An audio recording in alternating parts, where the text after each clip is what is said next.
ठीक, so today's chapter is Indian dairy products, जिसका नाम पहले इस बुक में इंडिजिनस मिल्क प्रोडक्ट्स था, it has changed now Indian dairy products. So, Soumya, please tell me what do you understand by the Indian dairy products? Ma'am, जैसे कि जो हमारे मैम स्वीट्स हैं बेसिकली कॉमन जो अभी आजकल मार्केट में मिलते हैं मैम, जैसे छेना वगैरह मैम, हाँ, ठीक है. पनीर के स्वीट्स जो बनते हैं. ठीक है ना, छेना, खोया, है ना, और पनीर. तो ये क्या है, इंडियन डेयरी प्रोडक्ट्स. और अगर हम इसको साइंटिफिक या डेयरी टेक्नोलॉजी के टर्म में अगर हम बात करें, तो the products which originated in undivided India. ठीक, undivided India, that means India, Pakistan and Bangladesh. ठीक है, तो ये कुछ कुछ ऐसे प्रोडक्ट्स हैं जो कि तीनों कंट्रीज में अभी भी पाए जाते हैं, अभी भी लोग इनका ये बनते हैं, इनका इंटेक करते हैं लोग, है ना.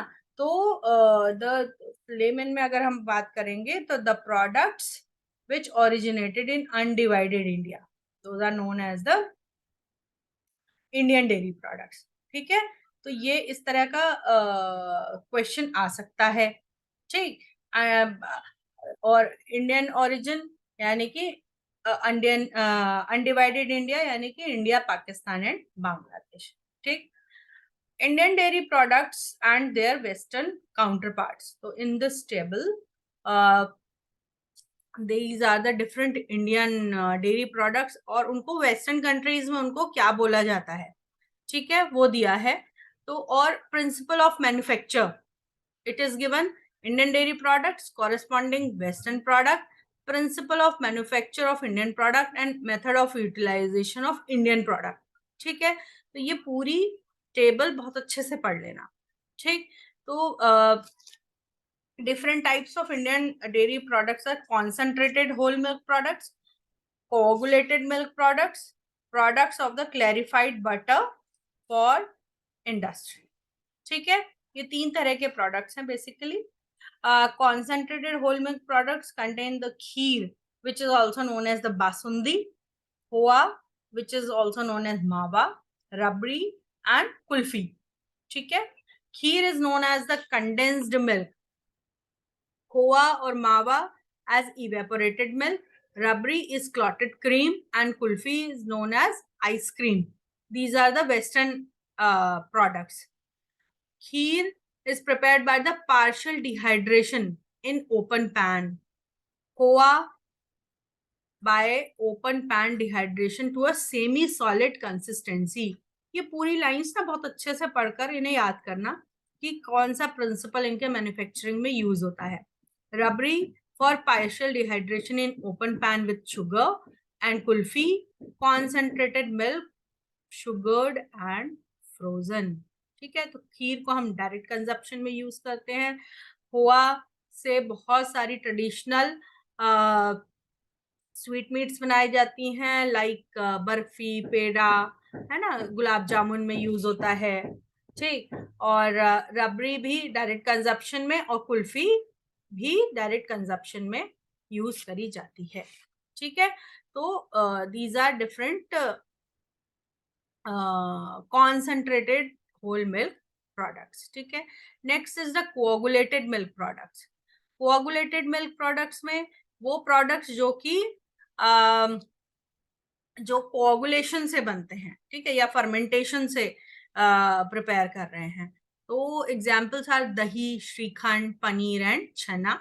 और इनके अगर हम वेस्टर्न प्रोडक्ट्स की अगर हम बात करें कि इनको वेस्टर्न में क्या बोलते हैं, तो दही इज कर्ड और yoghurt, shrikhand is sweetened curd, paneer is soft cheese, and chhena lactic acid, lactic coagulated green cheese. ठीक है, दही is prepared by the fermentation, shrikhand fermentation and straining and kneading with sugar. ठीक है, क्या श्रीखंड को कैसे बनाते हैं, फर्मेंटेशन करके दही बनता है. उस दही को फिर मसलिन क्लॉथ में उसको रख करके रात भर के लिए उसको हैंग कर दिया जाता है, जिससे कि उसका पानी सारा निकल जाए। ठीक है। और फिर उसको जो दही जो मसलिन क्लॉथ में बचा, पानी निकलने के बाद उसमें शुगर मिक्स करते हैं और अलग अलग तरह के फ्लेवर्स, जैसे मैंगो फ्लेवर है या स्ट्रॉबेरी फ्लेवर है या उनके पीसेस हैं, वो सब भी ऐड कर दिए जाते हैं। तो this is shrikhand. Dahi and shrikhand use for the direct consumption. ठीक है। Paneer is known as the soft cheese prepared by the rennet coagulation, draining and salting, also for direct consumption. Chena is prepared by acid coagulation and draining and as a base for traditional sweetmeats. ठीक है। चने से रसगुल्ले बनते हैं, ठीक, और की रसमलाई बनती है, तो ये छेना के प्रोडक्ट्स हैं। Third kind of Indian dairy product are products of the clarified butter for industry. Examples are मक्खन, घी, लस्सी, घी रेजिड्यू, है ना, घी बनने के बाद जो बचता है that is known as the ghee residue, है ना। घी मक्खन is known as butter prepared by the churning of fermented whole milk, ठीक, and use for table use or preparation for the clarified into preparation for the ghee, ठीक है। ghee is known as the butter oil, clarification of butter or cream. It is also used for table use or frying. Lassi is known as the buttermilk, byproduct of makhan. As a beverage lassi को पीते हैं हम लोग। अब जैसे summer season है तो लस्सी है, छाछ है, वो सारी चीजें पी जाती हैं। एंड घी रेजिड्यू, जो कि घी बनने के बाद बचेगा, heat denatured solid not fat of butter और क्रीम। ठीक है। तो इसमें बुक में एट प्रेजेंट वेस्टेड है, बट इससे घर में जो हमारी मम्मी लोग हैं या हम लोग हैं, उसका कुछ ना कुछ यूज कर लेते हैं, है ना। आप फिलिंग में यूज कर सकते हैं, पराठा फिलिंग में, या उसका कुछ शुगर वगैरह के साथ उसको ऐड करके कुछ मीठा सा बन जाता है। ठीक, तो these are different kinds of Indian dairy products. ठीक है। तो अब जैसे हमने फर्स्ट इंडियन डेयरी प्रोडक्ट था खीर, है ना, वो आपने अभी देखा टेबल में, आपने देखा था, it is prepared by the partial dehydration of whole milk in a kadai over direct fire. ठीक है। और इसको क्या करते हैं, राइस या सेमोलिना से प्रिपेयर किया जाता है, शुगर ऐड की जाती है, कुछ इसमें dry fruits, cuts of dry fruits add करते हैं। ठीक है। छोटी इलायची, ग्रीन इलायची है, वो यूज किया जाता है, कार्डमम यूज करते हैं। तो अलग अलग तरह के प्रिपरेशन है, और बट बेसिक प्रिपरेशन ये है कि partial dehydration of whole milk. ठीक। न्यूट्रिटिव वैल्यू की अगर हम बात करेंगे तो it contains all the solids of milk in approximately two-fold concentration। ठीक है। तो ये याद रखिएगा कि मिल्क से इसमें जितने भी सॉलिड्स ऑफ मिल्क हैं वो टू फोल्ड कॉन्सेंट्रेशन में हो जाते हैं। ठीक है। तो इसकी it has a high nutritive value. ठीक। नेक्स्ट अगर हम बात करते हैं, next is the khoa, which is also known as the मावा। ठीक। तो जो सबसे ज्यादा largest amount is contributed by Uttar Pradesh, सबसे ज्यादा उत्तर प्रदेश में बनता है। ठीक है। And it is prepared by the partially dehydrated whole milk product prepared by continuous heating of milk in a कढ़ाई। आप लोग आपने देखा भी होगा कि खोआ बनते हुए, कि जितने जो स्वीट शॉप वाले हैं वो क्या करते हैं, जहाँ खोआ बनता है तो बड़ी कढ़ाई को डायरेक्ट फायर के ऊपर रखकर, या पैन को कढ़ाई के ऊपर फायर के ऊपर रखकर उसमें जो है मिल्क डाल के कॉन्टिन्यूअस स्टीयरिंग, है ना, कॉन्स्टेंटली स्टीयरिंग कम स्क्रैपिंग करते रहते हैं, है ना। और तब तक जब तक कि it gets a semi solid consistency, dough like consistency हो जाए। ठीक है। और फिर उसको रिमूव कर लिया जाता है। जो भी ये कॉन्सेंट्रेट बनता है, कंटेंट जो बनता है, उसको निकाल करके उसको एज ए सॉलिड मास में उसको रख लेते हैं, which is known as the khoa fat. ठीक है, तो ये कुछ टर्मिनोलॉजी है, इनको याद रखना। ठीक है, तो अगर हम पीएफए के अकॉर्डिंग इसकी डेफिनेशन देखें, तो khoa is the product obtained from cow और बफलो मिल्क और a combination by rapid frying. This is an important point, rapid frying याद रखिएगा। The milk fat content should not be less than 20% of the finished product. ठीक, तो याद रखना, खोआ में fat पर content should not be less than 20%, cream में should not be less than 25%, butter की अगर हम बात करते हैं तो should not be less then 80%। ठीक है, इसको याद रखिएगा। ठीक है, नेक्स्ट अगर हम बात करें कि क्लासिफिकेशन ऑफ खोया। ठीक है, तो देयर आर 3 टाइप्स ऑफ खोया। कौन कौन से होते हैं सौम्या, बताइए, पढ़ा है आपने पहले? नो मैम, मैम पढ़ा तो है बट मुझे याद नहीं है। याद नहीं है? Types of. हाँ, तो क्लासिफिकेशन ऑफ खोआ। ठीक है, ये टेबल आपको दिख रही है, तो इसमें देखिए 3 टाइप्स ऑफ खोआ, पिंडी, धाप एंड दानेदार। ठीक है, पिंडी contains fat content 21 to 26% and moisture 31 to 33%.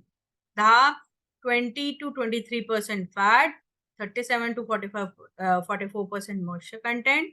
Danedar 20 to 25% fat and 35 to 40% moisture. ये याद रखिएगा, टोटल सॉलिड कंटेंट जो है वो इन ब्रैकेट दिए हुए हैं तीनों के। तो ये कॉम्पोजिशन आप लोग याद करो। फिर आपको याद करना है कि कौन सा प्रोडक्ट जो है वो स्पेसिफिकली किस खोआ से बनता है। पिंडी से प्रिपेयर करते हैं बर्फी एंड पेड़ा। ठीक है, dhap is used to prepare gulab jamun, pantua and danedar is used to prepare the kalakand. ठीक है, तो ये आप इसका क्लासिफिकेशन याद करो, कितनी परसेंट फैट है, कितना परसेंट मॉइस्चर है, ये आपको याद करना है। Chemical composition of khoa is given in this table. Moisture, fat, protein, lactose, ash and iron content is given there. ठीक है, इनको आप पढ़ लीजिएगा, टेबल को, केमिकल कॉम्पोजिशन याद करना।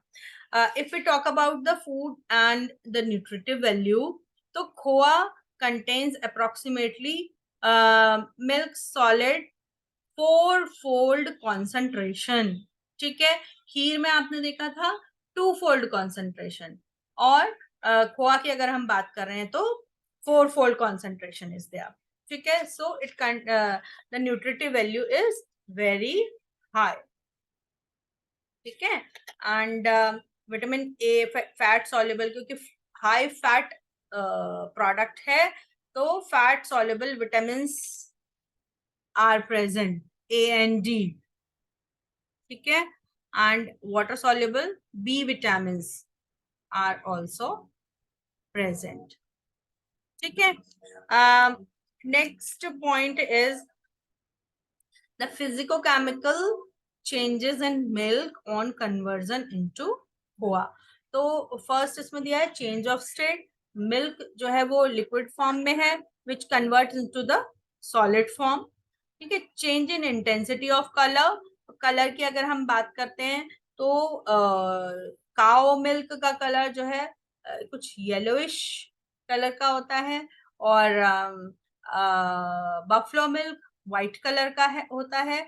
But when we prepare khoa from the milk, इसमें थोड़ा सा क्या होता है, with a tinge of brown colour. ठीक है, होमोजेनाइजेशन ऑफ मिल्क फैट।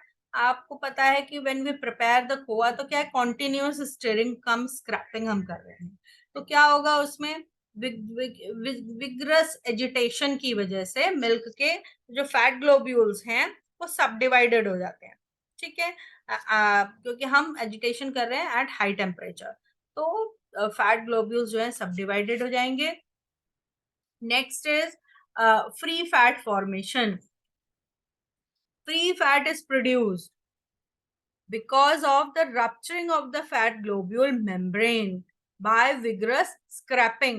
तो ये याद रखना, ठीक है, कि क्या क्या चीज हो रही है। अगर हम स्टीयरिंग का, हम स्क्रैपिंग की बात कर रहे हैं कि दोनों चीजें हम खोआ प्रिपरेशन में कर रहे हैं, तो क्या होगा, एक तो होमोजेनाइजेशन हो जाएगा मिल्क का।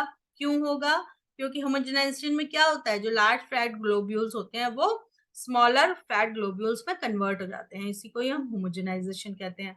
हम होमोजेनाइजर की हेल्प से वो चीज करते हैं, बट हम यहाँ for during the preparation of khoa we are doing continuous agitation of milk, तो फैट ग्लोब्यूल्स जो है वो छोटे साइज में कन्वर्ट हो जाएंगे। तो होमोजेनाइजेशन हो रहा है, फ्री फैट फॉर्मेशन हो रहा है, क्योंकि फैट ग्लोब्यूल्स की मेम्ब्रेन जो है वो रप्चर हो जाती है बाय विगरस स्क्रैपिंग, ठीक है।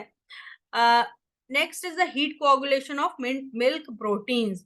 तो serum proteins are coagulated by the action of heat and casein is coagulated by combined action of heat and concentration। ये भी एक important point है कि two proteins are there in the milk, serum protein and casein, तो दोनों ही कोआगुलेट हो जा रही हैं। क्या क्या रीजंस हैं ये बताए हैं, आप ये पढ़ना। Super saturated solution of lactose. तो in milk lactose is found in the dilute solution, but in khoa it is present in super saturated solution, ठीक है। इंपॉर्टेंट पॉइंट्स हैं ये, इनको आप सबको याद करिएगा। Partial precipitation of milk salts, ठीक है, तो by the action of heat the milk salts are precipitated। Next is the increase in iron content। तो आयरन मिल्क में जो है वो 2 to 4 ppm प्रेजेंट होता है, और खोआ में इसकी कॉन्सेंट्रेशन, इसकी परसेंटेज बढ़ के 100 ppm हो जाती है। क्यों हो जाएगी? Because we prepare khoa in the iron कढ़ाई, ठीक है, और उसमें कॉन्टिन्यूस स्क्रैपिंग कर रहे हैं, कॉन्टिन्यूस स्टेरिंग एंड स्क्रैपिंग करते हैं, सो दैट कि आयरन जो है वो आयरन पैन से स्क्रैपिंग की वजह से खोआ में इंक्रीज हो जाता है। तो 2 to 4 ppm मिल्क में है, और उससे बढ़ करके वो 100 ppm तक हो जाता है, ठीक। तो these are different physicochemical changes in milk during the formation preparation of khoa from milk, ठीक है, इसको आप याद करिएगा। नेक्स्ट जो पॉइंट है दैट इज, मैं एक टेबल शेयर कर रही हूँ आपके साथ, तो आप देखिए।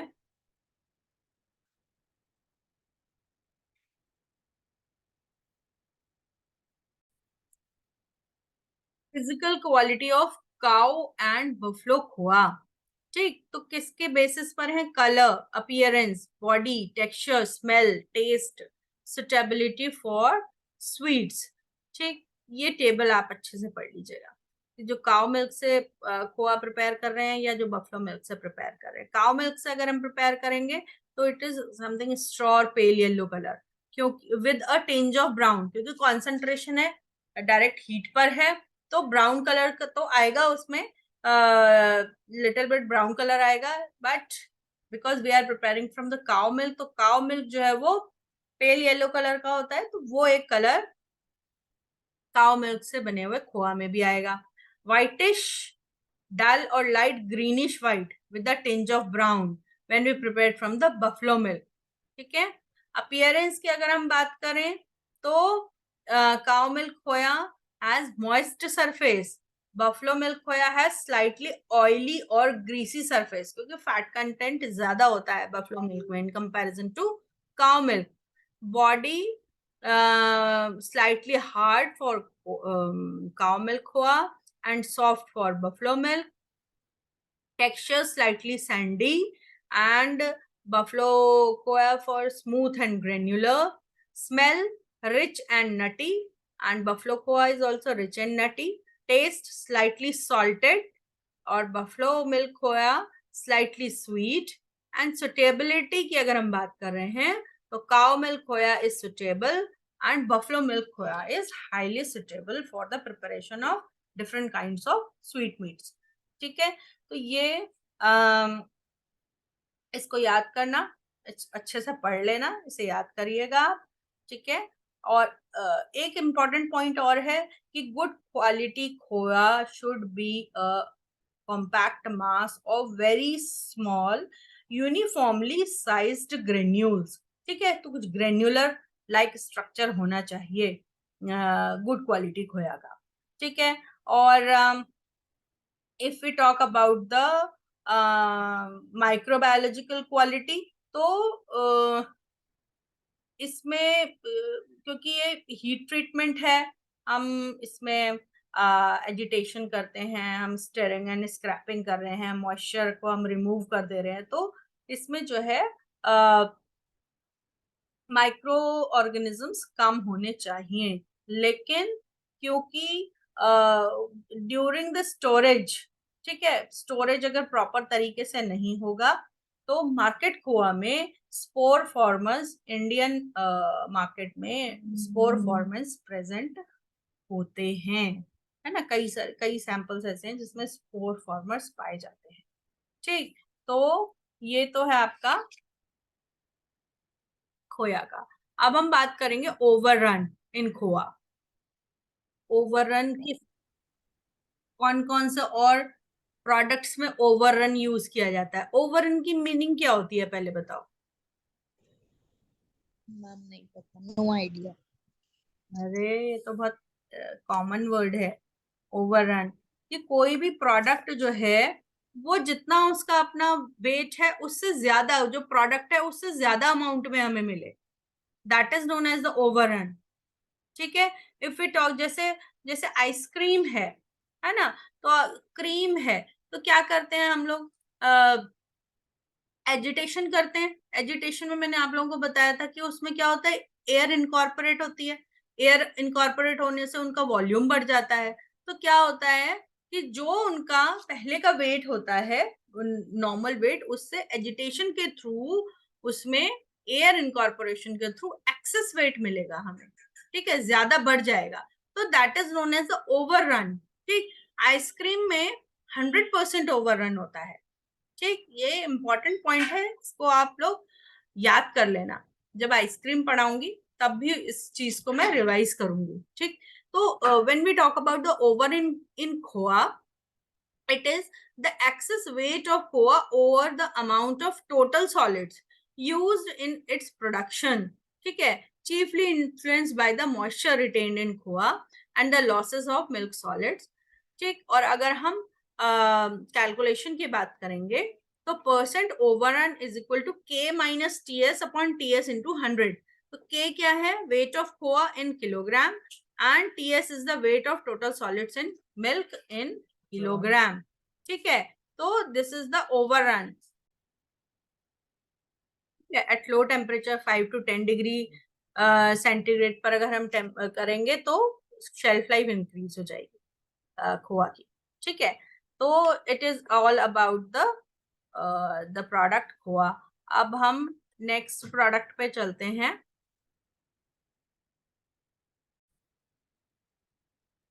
तो नेक्स्ट प्रोडक्ट की अगर हम बात कर रहे हैं तो खुरचन, रबड़ी, ये प्रोडक्ट्स भी कॉन्सेंट्रेटेड प्रोडक्ट्स के ही एग्जाम्पल्स हैं।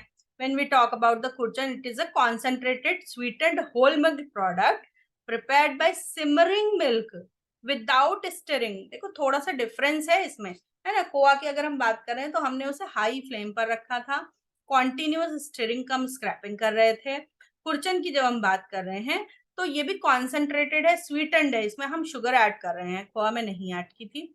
Whole milk product prepared by simmering milk, जो सिंपल विदाउट स्टिरिंग, इसको छोड़ देंगे, ठीक।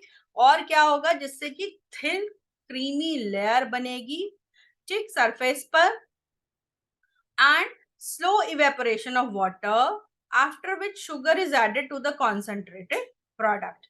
ठीक, and followed by a thorough mixing of the product. ठीक, तो इस तरह से जो है खुरचन प्रिपेयर होती है। इसमें अगर हम मिल्क सॉलिड्स की बात करें तो it is approximately 5-fold concentration. ठीक है, खीर में कितने बताई थी मैंने, बताओ? खीर में मिल्क सॉलिड कितना परसेंट, कितना फोल्ड कॉन्सेंट्रेशन हुआ था?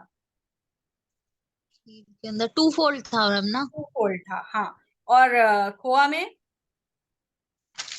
खोआ में मैम मैंने लिखा तो था 4-fold। 4-fold concentration. ठीक है, ये याद रखना है, इंपॉर्टेंट पॉइंट्स हैं। खुरचन की अगर हम बात कर रहे हैं तो मिल्क सॉलिड जो है वो अप्रोक्सीमेटली 5-fold कॉन्सेंट्रेशन हो जा रहा है। ठीक है, रबड़ी में सिमिलरली, रबड़ी में भी मिल्क सॉलिड जो है वो अप्रोक्सीमेटली 5-fold कॉन्सेंट्रेशन का हो जाएगा। ठीक है, अच्छा, फिर हम अगर रबड़ी की बात करेंगे तो prepared, it is a concentrated and sweetened whole milk product. It contains several layers of clotted cream. ठीक, ये इंपॉर्टेंट पॉइंट्स हैं, इनको अंडरलाइन कर लो, इन्हें याद कर लो। Several layers of clotted cream. Milk is slowly evaporated without being stirred at simmering temperature in a karahi over an open fire. Pieces of skin which form on the surface of the milk are continuously broken. ठीक है, और जब वो reduce हो जाएगा तो उसमें sugar add कर देंगे, तो it contains layers of clotted cream.